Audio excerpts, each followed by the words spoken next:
Hello everyone, कैसे हैं आप सभी। वेलकम है आप सभी का मेरे इस यूट्यूब पे।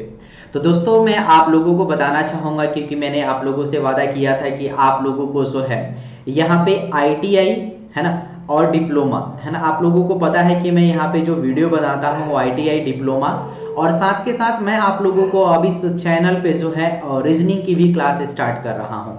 और रीजनिंग में अगर आप लोग ज़्यादा प्यार दुलार दीजिएगा तो मैं बहुत जल्द जो है मैथ्स की भी क्लास यहाँ पे स्टार्ट कर दूंगा। क्योंकि देखो, रीजनिंग और ये जो मैथ्स है ना कहीं आप लोगों के लिए बहुत इंपॉर्टेंट होगा और कहाँ कहाँ इसका यूज किया जाता है मैं आप लोगों को जरूर बताऊंगा। क्योंकि बहुत सारे बच्चे जो है आईटीआई करते हैं और आईटीआई करने के बाद जो है गवर्नमेंट जॉब की प्रिपरेशन करते हैं।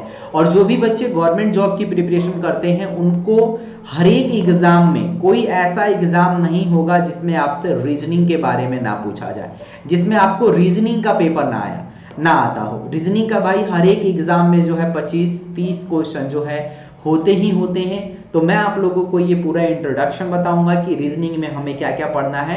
आप टेंशन ना लीजिएगा, इसे हम लोग हिंदी में भी कंडक्ट करेंगे, है ना।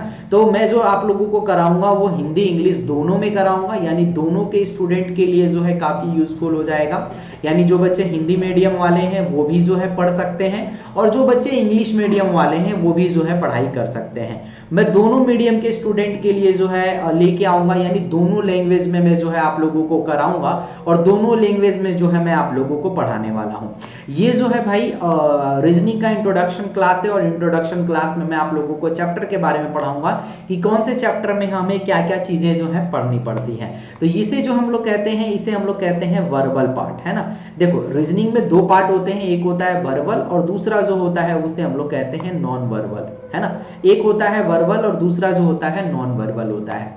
अब वर्बल और नॉन वर्बल में थोड़ी सी मैं अगर थोड़ी सी डीपली में जाऊं तो वर्बल का मतलब क्या होता है कि इसमें जो है हमें अक्षर के बारे में, लेटर के बारे में, नंबर के बारे में ये जानना होता है। और नॉन वर्बल वाला पार्ट जो होता है, नॉन वर्बल में क्या होता है, तो नॉन वर्बल में मैं आपको बता दूं कि आपको बस ऐसे पता करना होगा कि नॉन वर्बल में जो होता है वो इमेज वाले क्वेश्चन होते हैं। आपके पास एक फोटो दे देगा, उस फोटो को बोलेगा कि बताइए इसका वाटर इमेज क्या होगा। एक फोटो दे देगा, बोलेगा उसका मिरर इमेज क्या होगा।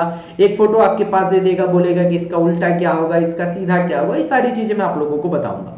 तो बस आप वर्बल के साथ ऐसा कर सकते हैं कि वर्बल में आपको लेटर, नंबर, अल्फाबेट ये सब पढ़ना पड़ेगा और नॉन वर्बल के साथ जो है आपको इसमें इमेज वाले क्वेश्चन पढ़ने पड़ेंगे। तो आपको पहला जो चैप्टर है वो क्या है, एनालॉजी। अब इसमें पहला चैप्टर ये है एनालॉजी, तो इसका मतलब ये नहीं कि मैं आपको एनालॉजी ही कराऊंगा, मैं आपको कोई से भी चैप्टर से स्टार्ट करूंगा बट मैं पूरा रीजनिंग कंप्लीट कराऊंगा। इसको जो है हम लोग क्या कहते हैं, सादृश्य ऐसे हिंदी में इसको कहते हैं, मैं हिंदी आपको बता दूंगा। क्लासिफिकेशन है उसको जो हम लोग कहते हैं वर्गीकरण कहते हैं, जिसका हिंदी पता है मैं आपको बता देता हूं भाई, है ना। सीरीज को जो है हम लोग कहते हैं श्रेणी, है ना। इसमें क्या होता है, देखो एनालॉजी में क्या क्या पढ़ना होता है। एनालॉजी में जो है आपके पास वर्ड होता है, लेटर होता है। एनालॉजी में बहुत सारे टाइप होते हैं, मैं सारे टाइप को एक एक करके सारा डिस्कशन करूंगा और एक एक चीज पढ़ाऊंगा। क्लासिफिकेशन में भी सेम ऐसा ही होता है, word classification and later classification, series classification, word और दोनों को मिलाकर क्लासिफिकेशन। सीरीज में भी सेम आपको ही पढ़ना है, नंबर सीरीज, लेटर सीरीज, आपके पास आ जाएगा लेटर और वर्ड दोनों को मिला के सीरीज, है ना। उसके बाद आता है कोडिंग एंड डिकोडिंग, जिसे हम लोग कहते हैं कूट और कूट लेखक, है ना। उसके बाद आता है आपके पास इसमें कोडिंग डिकोडिंग में आपके पास क्या होगा कि आपके पास एक कोड दिया जाएगा, उसको आपको डिकोडिंग करना होगा, उसको जो है आपको कोड करना पड़ेगा। उसके बाद है आपके पास डायरेक्शन सेंस। डायरेक्शन का मतलब क्या हो जाएगा, दिशा संबंधित, यानी दिशा संबंधित जो भी क्वेश्चन है आपको यहाँ से पूछा जाएगा कि दिशा संबंधित में कौन कौन से क्वेश्चन होते हैं कि आप इस रास्ते से गए हैं, उसके बाद इतना डिग्री मूव किए हैं, है ना, तो वो दिशा में पढ़ना पड़ेगा। उसके बाद है आपके पास यहाँ पे मैथमेटिकल ऑपरेशन। मैथमेटिकल ऑपरेशन में भाई सीधी सी बात कहूँ तो यहाँ पे आपको बोर्ड मास पढ़ना पड़ता है, जो हमने क्लास 6-7 में पढ़ा होगा, बोर्ड मास, जिसे हम लोग कहते हैं कि का को पीछे काटिए ता पीछे दो भाग, गुना करो धन जोड़ दो ता पीछे दो घटा, है ना। ये मैं जब दिन पढ़ाऊंगा उस दिन आपको इसका ट्रिक भी बताऊंगा। उसके बाद है आपके पास पजल टेस्ट, आपको एक टेस्ट भी देना पड़ेगा, मतलब लाइक पिक्चर बना रहेगा, उसमें आपको बताना पड़ेगा कि इसका क्या होगा, इससे क्या होगा। उसके बाद आपसे लॉजिकल वेन डायग्राम है, लॉजिकल सीक्वेंस वर्ड है, प्रॉब्लम ऑन क्लॉक है, क्लॉक घड़ी के बारे में प्रॉब्लम पढ़ेंगे भैया कि 10 मिनट लेट हुआ तो क्या होगा, 20 मिनट फास्ट हो जाएगा तो क्या होगा। उसके बाद सीरीज कंप्रीहेंशन टेस्ट के बारे में पढ़ेंगे, मिसिंग करेक्टर के बारे में पढ़ेंगे जो कि बहुत ही इंपॉर्टेंट होता है, अल्फाबेट टेस्ट के बारे में पढ़ेंगे, ब्लड रिलेशन जिसे हम लोग कहते हैं रक्त संबंधित, है ना, रक्त संबंधित भैया, ब्लड रिलेशन यानी खून का रिश्ता कह सकते हैं। उसके बाद ट्रूथ स्टेटमेंट आता है, एनालिटिक रीजनिंग पढ़ना है, अर्थमेटिक रीजनिंग पढ़ना है और वहाँ पे आपको टेस्ट भी पढ़ना है। ये जो मैंने पूरा पार्ट बताया है आपको, ये पूरा जो मैंने बताया है ये वर्बल रीजनिंग का होता है। अब चलते हैं जरा हम लोग नॉन वर्बल की तरफ। नॉन वर्बल में मैंने आप लोगों को सीधी बात एक ही चीज बताई है कि इसमें आपको क्या पढ़ना होगा, इमेज वाला पढ़ना पड़ेगा। तो क्लासिफिकेशन में क्या पढ़ना है हमें, नॉन वर्बल वाले में इमेज वाला पार्ट पढ़ना है।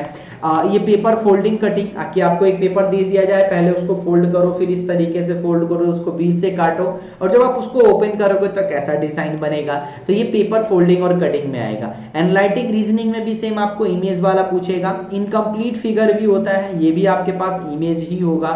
सीरीज में भी आपको इमेज के बारे में ही पूछेगा, ठीक है। इनबिल्ट फिगर में भी आपको इमेज ही पूछेगा। अभी मैंने वाटर इमेज के बारे में पूछा है, जिसे हम लोग क्या कहते हैं, जल प्रतिबिंब कहते हैं। कि कोई भी चीज है, मान के चलो मेरे पास ये मोबाइल है, मोबाइल को जब हम लोग पानी में देखेंगे तो वो कैसा प्रतिबिंब बनेगा। किसी घड़ी का टाइम दे दिया है 10:20, तो उसको जब हम लोग पानी में देखेंगे तो कैसा बनेगा, उसे हम लोग कहेंगे जल प्रतिबिंब। फोल्डिंग पेपर कटिंग का भी आपसे पूछा जाएगा कि पेपर को फोल्ड करो, कट करो, मोड़ो, है ना, तो वो भी पूछा जाएगा। एनालॉजी में भी आपको ये इमेज वाले ही क्वेश्चन रहेंगे। डॉट सिचुएशन भी आपको पूछेगा कि डॉट सिचुएशन का मतलब क्या है, कि ऐसा आपके पास फिगर दे देगा इस तरीके से, सपोज डेट, अब आप एक यहाँ पे एक डॉट दे देगा, अब आपसे पूछेगा कि इस डॉट को जब हम हटाएंगे तो ये डॉट जो है किस में जाएगा, और आपके पास ऑप्शन दे देगा, उस ऑप्शन के थ्रू इसको करना है। प्रॉब्लम और cube and dice, cube and dice के बारे में भी पूछेगा भैया, क्यूब और डाइस आपने पढ़ा ही होगा भाई साहब, है ना।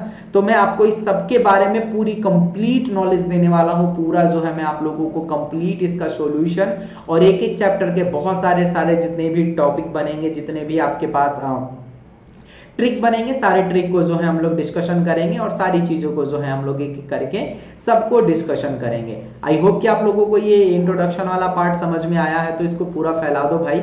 जो भी आपके फ्रेंड सर्कल में है, रीजनिंग पढ़ना चाहते हैं, रीजनिंग में अपना दमखम दिखाना चाहते हैं, तो इस चैनल के साथ जरूर जुड़ जाएं, क्योंकि इस पे मैं आप लोगों को कंप्लीट सॉल्यूशन रीजनिंग का, कंप्लीट सॉल्यूशन आईआईटी का, कंप्लीट सॉल्यूशन आईटीआई का, डिप्लोमा का, जो भी न्यूज आएगी न्यूज भी मैं प्रोवाइड करूंगा और रीजनिंग की क्लास आप लोगों को पर डे मिलेगा। मैं इसके लिए एक लाइव सेशन लगा दूंगा, लेकिन उसके पहले आपको इस वीडियो को भाई सबसे ज्यादा फैलाना पड़ेगा। कम से कम 500 व्यू तो आने ही चाहिए। अगर 500 व्यूज जिस दिन आ गया, उस दिन आपको इसका फर्स्ट क्लास मिलने वाला है और फर्स्ट लेसन में आप लोगों को दिखाऊंगा। 500 व्यू जिस दिन आएगा, उस दिन आपको पहला क्लास रीजनिंग का मेरे इस चैनल पे मिल जाएगा। आई होप कि आप लोगों को पसंद आया होगा ये इंट्रोडक्शन वाला पार्ट। तो वीडियो को लाइक कर दीजिएगा, चैनल पे नए हैं तो चैनल को सब्सक्राइब करके बेल आइकन को जरूर प्रेस कर दीजिएगा, ताकि मेरी आने वाली अपडेट आप तक मिलती रहे, आप तक जाती रहे। तब तक के लिए bye bye, take care of, take of.